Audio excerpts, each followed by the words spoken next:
Hello everybody, it's Grandmaster Max Illingworth here, and this video is going to be the start of a bit of a series I'm really excited about on endgames. You see, it's all well and good to know your openings well and to get a winning position or perhaps a position we know that's holdable, but if we don't have the endgame technique to crown our efforts, then it can be quite frustrating for us to draw a position that we were winning or lose a position that we knew we could draw. So the purpose of this series is, well, to give you a really good understanding of the endgame using some instructive examples. And while I've been doing this introduction, you might have already thought of a good move for white in this position. In fact, there are a lot of good moves for white where it does help that white is currently a pawn ahead. But even more significant here is the fact that black's pieces are very passive, where the knight and king are a bit tied up and the rook is stuck defending the weak d5 pawn. And in this position, I think that one of the easier ways for white to play would be to play rook to b8. There are other good moves as well, of course, but I think that the threat of rook b7, forking the king and the pawn, is really quite tough for black to deal with. If black were to play rook c7, do you see an immediate win for white here? Well done if you spotted the key move, rook takes f8. The point being after king takes, we've deflected the king and rook into a knight fork, and thus we immediately end black's resistance here. So rook b8 is probably a move I would play in a game, but there's this old saying from the Soviet chess school, which goes, if the pawn endgame is winning, then we should simply go for it. And that's what James Mason, playing white against Mikhail Chigorin, decided to do here, where white played rook takes f8, king takes f8, and went for the knight fork in this version, saying that the pawn endgame would be a win for white here. And this does turn out to be true, I think, but in this position it's very important for white to start with the correct first move. Otherwise, black's position may well prove to be holdable, as white can't easily use his extra pawn to create a passer. So I recommend you pause the video and use this as a bit of a calculation exercise. What move do you think white should play in this position?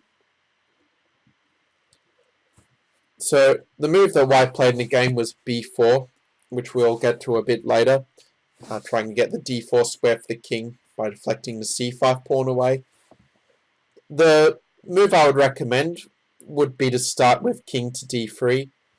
The idea being to prepare the pawn break c4. And it's worth noting that it wouldn't be in black's best interest to try and stop that with c4. Because after king d4, our king gets a very dominant position. And all we have to really do here as white is play what I like to call some spare pawn moves, so that eventually black will have to lose the opposition and give ground to the white king. For example, we could play a move like h3 here, and if they play a move like a6, we can keep pushing our pawns. And let's obviously here that black just eventually runs out of pawn moves, say h6 and h4, and in a position like this, for example, black's just in a complete zugzwang, where our king will get into e5 and gobble the pawns this way on the king side. Or if king e6, then again, black finds himself in a zugzwang position, where he will lose all of his pawns on the queen side, in fact. So that's why black should probably play king d6 instead. But then white can go c4, with the idea of trading and weakening the black pawn structure in this sort of way, or even just keeping the tension for a couple of moves. And now if black does play a move like d4, well, then we have a nice way to undermine the black pawn structure, where we can play the move b4, using the fact that black can't take back so easily, because then the d4 pawn would not be safe. So if black tries king c6 and tries shuffle back and forth, then we get what I like to call one of these trebuchet situations after exchange on c5, where basically whoever has to move the king first will basically lose. So have this almost mutual zugzwang. And in such cases, the position comes down to basically who can kind of play the most spare pawn moves to make the opponent's king move first here. So what we can do is we can start with a4, kind of waiting to see what black's move will be. We'll see a bit later why we don't have to be afraid of king b4. So after a5, white can play g4, using the fact that black can't really exchange, as it would allow white to eventually create a pass pawn on the king side. So after h6 and h3, black just eventually runs out of waiting moves here. So if h5, we can always, for example, take and play h4 and just leave black without any spare pawn moves so that his king has to move first. Because if white's king had to move first, then it would be white who is losing here. But as it happens, after king at b4, we can play king d4, and okay, there is more than one winning move in this position, and actually it could be quite instructive to show both the winning lines. The simplest one is to play king c3 and just not allow the king to come back, and then white's pawn will clearly be much faster than white's, with white needing only 3 moves to queen and black needing considerably more. But it's also worth pointing out that even c5 would also be winning here. And the reason is that while it's true that black will queen just after white, a key factor when you do have both sides queening is that there may be a possibility to trade the queens or even win the opponent's queen favourably. Do you see how white could win the queen in this position, win the black queen? So there are a couple of different ways, but the easiest is to play queen b7, forcing their king to the a file, and then we will simply win the queen with a skewer, which is a nice little continuation. So that's how white could have won, by playing king d3 with the idea of playing for c4 and damaging the black pawn structure. And we got to see the instructive example of the trebuchet and how important it is to have plenty of spare pawn moves available so that we can force their king to give way at a key moment like this. Instead, white played b4, and it would work quite well if black had to exchange, but of course black is not forced to take. He can play king d6, so that if white plays the pawn exchanges in the game, black can take back, and once again we actually get one of these situations when neither side really wants to give way with the king. But this one is a little bit different to the one we saw before with the pawns up here, as we'll see. So black played h6, where he wants to keep the option of pushing the pawn a second time as such.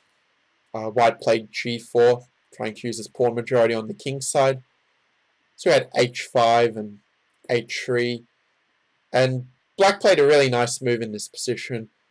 He played the move h4, just sort of saying, well, I don't really care whether you played gf5 or whether you played g5 in this position. So if white did play the move g5 here, then it turns out black can actually push the pawn either to a6 or to a5.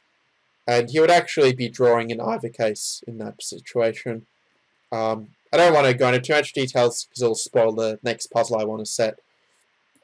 But I'll also point out the same point that if white did play g takes f5 and then a4, it turns out that also in this case both a6 and a5 would be sort of fine for black. Although actually the move a5 would be the better choice, at least to make the white king give ground in this position.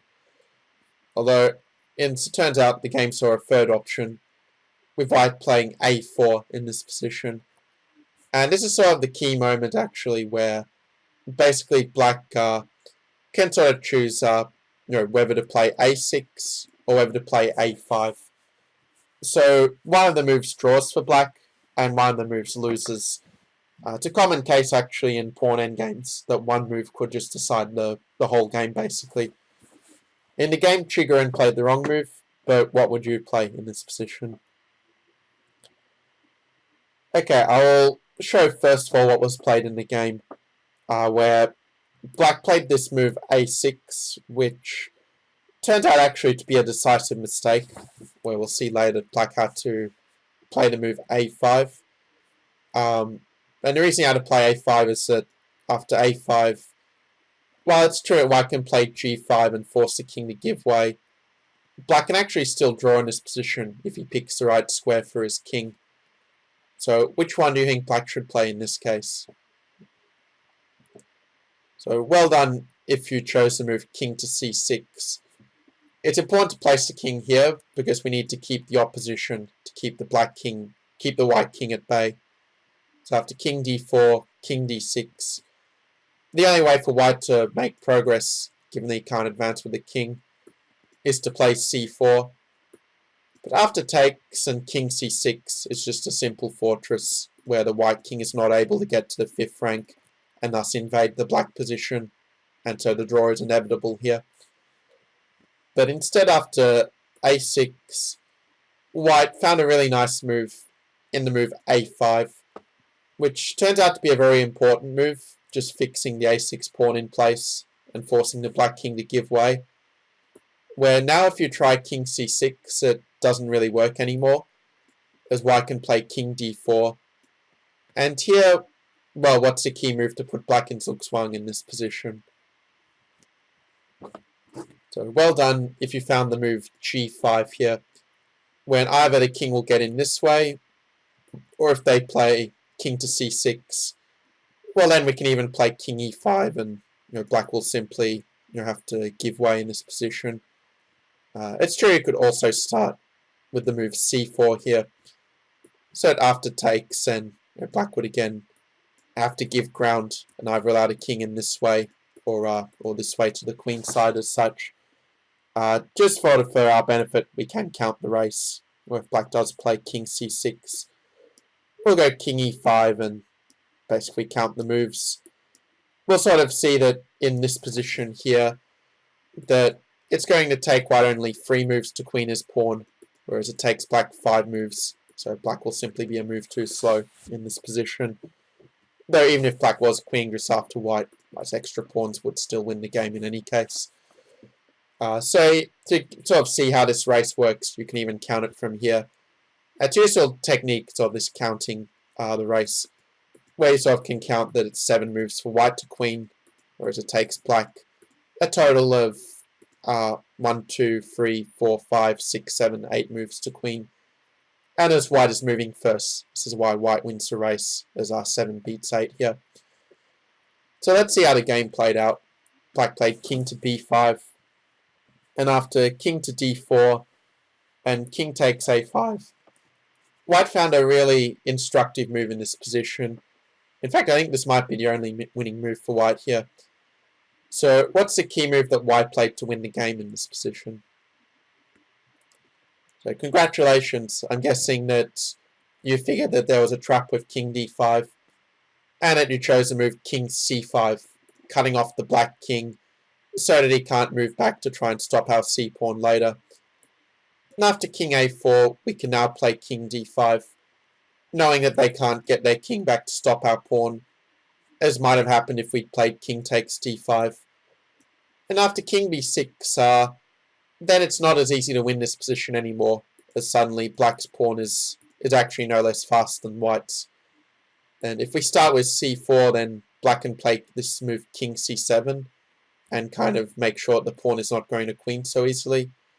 Or for that matter, he can even play a move like a5, which might be a more precise move order. So if king d6, black can play king d7, and by using this constant threat of blocking the pawn, either with king c8 or with king d7, with king b6, in this way black may be able to save the game from this position, relying on his strong passed a pawn. So that's why it's important to start with king c5, as now it's simply too late for black to stop the white pawn. If he tries king to b3, then we can play c4, and just to count the pawn race, black will queen just after white. But in this position, white has an easy way to ensure a victory after a1 equals queen.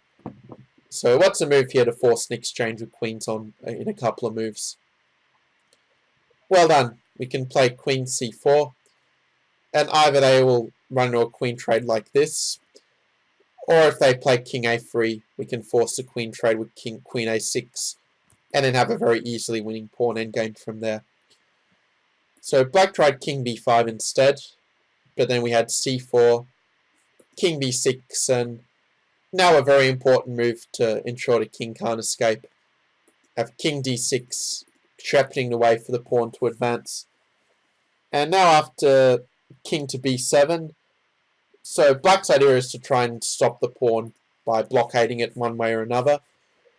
But here we can actually play c5, where this position is quite different to the one we saw before, where black's pawn was already on a5 in the version where we played king d5 mistakenly, rather than the game's king c5 before.